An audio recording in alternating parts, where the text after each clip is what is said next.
Hello friends, आज हम बताने जा रहे हैं सिल्क कंटेंट कैसे निकालते हैं। बेसिकली सिल्क कंटेंट निकालने के लिए दो मेथड होते हैं आपके। एक आप वाई वेट निकाल सकते हैं, एक वाई वॉल्यूम निकाल सकते हैं। तो आज हम जो बताने जा रहे हैं आपको वाई वेट कैसे सिल्क कंटेंट निकाला जाता है। तो जैसे कंक्रीट में हम फाइन एग्रीगेट मिला रहे हैं, जो फाइन एग्रीगेट है उसमें सिल्क कंटेंट निकालना क्यों जरूरी है, तो आइए जानते हैं। सिल्क कंटेंट निकालना इसलिए जरूरी है, देखो जितना किसी भी फाइन एग्रीगेट में जितना सिल्ट कम होगा उतना बढ़िया है हमारे लिए। ठीक है, अगर सिल्ट की मात्रा अगर ज़्यादा हो जाती है एग्रीगेट में, फाइन एग्रीगेट में, तो आपके क्या हो सकता है कंक्रीट में। बेसिकली सिल्ट का क्या काम है, सिल्ट क्या है, पानी ज़्यादा एब्जॉर्ब करता है। तो जब आपके एग्रीगेट में सिल्ट का कंटेंट ज़्यादा होगा तो वो जब उसको मिक्स करेंगे कंक्रीट को, तो वो क्या करेगा, पानी को ज़्यादा एब्जॉर्ब करेगा, तो जो कि हमारी वर्कबिलिटी को इफेक्ट करेगा। तो कि कंक्रीट सरफेस पे क्रैक भी आ सकते हैं, प्लस हमारे सेटिंग टाइम में भी इफेक्ट डालेगा सिल्ट। तो इस कारण से हम ये टेस्ट करना बहुत जरूरी हो जाता है।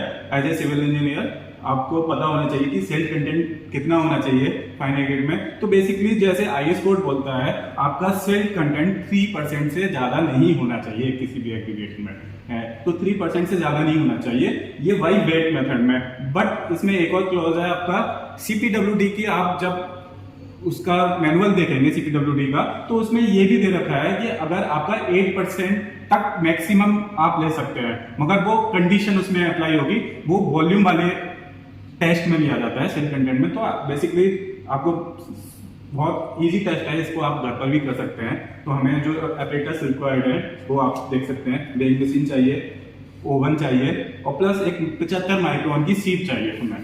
तो क्या करेंगे, हमने फाइन एग्रीगेट लिया है 24 आवर्स ओवन में ड्राई करने के बाद, ये हमने निकाल लिया है। अब इसमें से हम 500 ग्राम लेंगे सैंपल।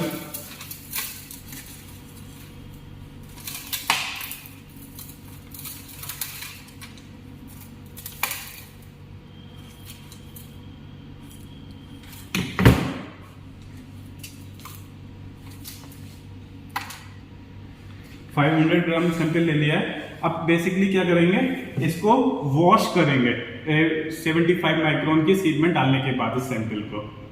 ठीक है, आपको दिखाते हैं। सैंपल को टैब में लिया है। अब इसको 75 माइक्रोन की सीप पर आप सैंपल डाल देंगे और इसे अच्छी तरह से वॉश कर लेंगे पानी में, जिससे कि जो इसका सिल्क का कंटेंट है वो निकल जाएगा। और फिर उसके बाद जो वॉश होने के बाद इसके सैंपल को फिर हम ओवन में रख देंगे दोबारा से ड्राई होने के लिए। तो जो सबसे पहले आपने वेट लिया था वो 500 ग्राम था एज ए W1। अब ये आफ्टर वॉश करने के बाद इसको ओवन में रखा जाएगा। तो जो लॉसेस होंगे वो होगा आपका W2। तो बस छोटा सा एक कैलकुलेशन है, उससे हम निकाल देंगे। इसे अच्छी तरह से आप देख रहे हैं, वॉश कर लेते हैं। अच्छी तरह से वॉश हो चुका है हमारा ये सैंपल, पूरा निकल चुका है। तो सीव करने के बाद इसे हमने ट्रे में रख लिया है। अब 24 आवर्स के लिए हम ओवन में रख देंगे। तो जो लॉस हुआ होगा सीव करते समय, इसमें से जो कंटेंट निकले होंगे 75 माइक्रोन से, तो वो हमें पता चल जाएगा। तो अब ये 24 आवर्स के लिए रख रहे हैं हम इसको ओवन में। 105 डिग्री सेल्सियस पर सेट कर रखा है हमने। तो इतना होगा। तो मिलते हैं 24 आवर्स बाद। आफ्टर 24 आवर्स बाद हम जो हमने सैंपल रखा था सीप को वॉश करने के बाद, अब उसका बेंग लेंगे एंड फिर देन देखेंगे कि कितना हमारा चेंजेस आया वॉश के बाद। तो जो कि पहले हमारा 500 ग्राम था, अब जैसे कि देख पा रहे होंगे आप 460 ग्राम आफ्टर वॉश आया। तो जैसे ये कैलकुलेशन है हम दिखा रहे हैं आपको।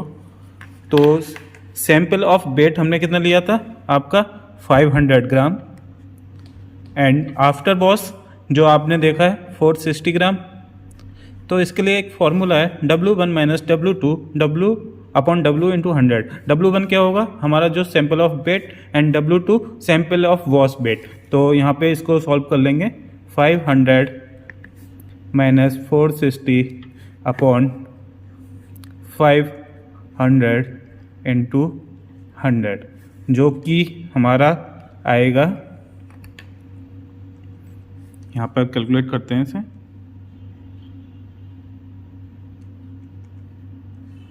8%।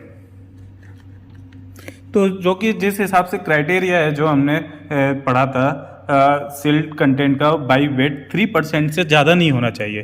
कितना? 3% से ज़्यादा नहीं होना चाहिए। तो ये हम एज पर रिक्वायरमेंट हम इसको रिजेक्ट कर देंगे सैंड को, और नेक्स्ट कोई सैंड का ऐसा कंटेंट देखेंगे जिसका 3% से कम हो। तो आई थिंक मुझे समझ में आ रहा होगा, आपको काफ़ी डाउट्स क्लियर हुए होंगे, और कोई डाउट है तो आप हमें कमेंट सेक्शन में पूछ सकते हैं। And thanks for watching, bye bye, and hit the subscribe button.